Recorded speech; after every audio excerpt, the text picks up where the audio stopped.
राहशील किंवा मी राहीन. आणि इकडे मला माहित नाही, माझ्या पायाशी एक कलिंगड ठेवले. काही जणांना वाटलं मी त्यांना आव्हान दिलं. मी कोणत्याही ढेकणाला आव्हान देत नाही.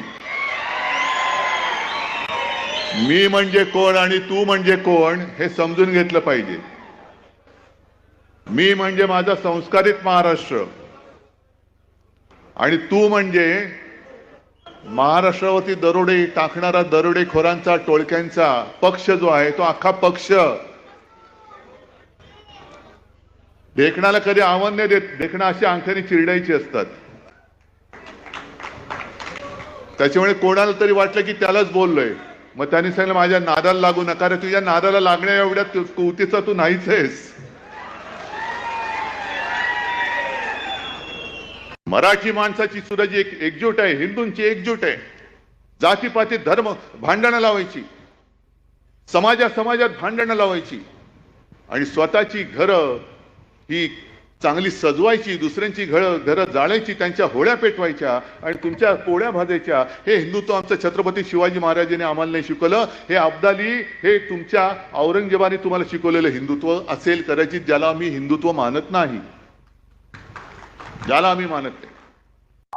उद्धवजींचा डोक्यावरचा सुटलेला आहे. ते अत्यंत फ्रस्ट्रेटेड आहेत आणि त्या फ्रस्ट्रेशन मध्ये ते ज्या प्रकारचे शब्द वापरत आहे, मला असं वाटतं की याच्यावर काय उत्तर आपण देणार आहोत. किंवा एखादा व्यक्ती अशा प्रकारच्या फ्रस्ट्रेशन मध्ये डोकं बिघडल्यासारखा बोलतो, तर त्याला फार उत्तर द्यायचं नसतं. पण हे भाषण करून जे अमित शहानी सांगितलं होतं औरंगजेब फॅन क्लब, आपण औरंगजेब फॅन क्लबचेच आहोत हे मात्र उद्धव ठाकरेंनी दाखवून दिलं. ये बड़ी दुख की बात है. मैं देवेंद्र जी हमारे विरोधक है, अब मेरे और देवेंद्र जी, मैं हमेशा सोचती मेरी तरफ से कि रिश्ता एक तरफ, लेकिन हमारी जो लड़ाई है वो पर्सनल नहीं, विचारधारा की लड़ाई है और इतना ही मेरा उनका रिश्ता सीमित था.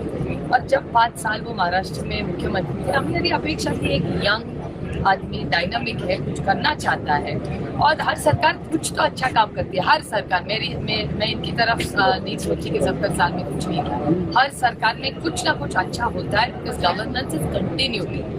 और उस हिसाब से देवेंद्र जी से मेरी भी बहुत सारी अपेक्षा थी. जरूर हमारी लड़ाई है, विचारों की लड़ाई है, लेकिन पर्सनल कभी नहीं. और उस हिसाब से जब देवेंद्र जी ने कहा कि रास्ते पे उतरो, मारपीट करो, मुझे आश्चर्य लगा कि इस देश का, एक राज्य का गृह मंत्री जिसका नाम प्रेसिडेंट बीजेपी के लिए चल रहा था, आप ही के चैनल, जो बीजेपी के प्रेसिडेंट बन सकते हैं, महाराष्ट्र में अभी डिप्टी सीएम है, पहले सीएम बन चुके हैं, जिनको हम बड़े संस्कारी समझते थे. मुझे बहुत दुख हुआ जब ये मारपीट की भाषा उन्होंने सुनी, क्योंकि मैं विरोधी हूँ, लेकिन मेरी देवेंद्र जी से बहुत ज्यादा अपेक्षा है.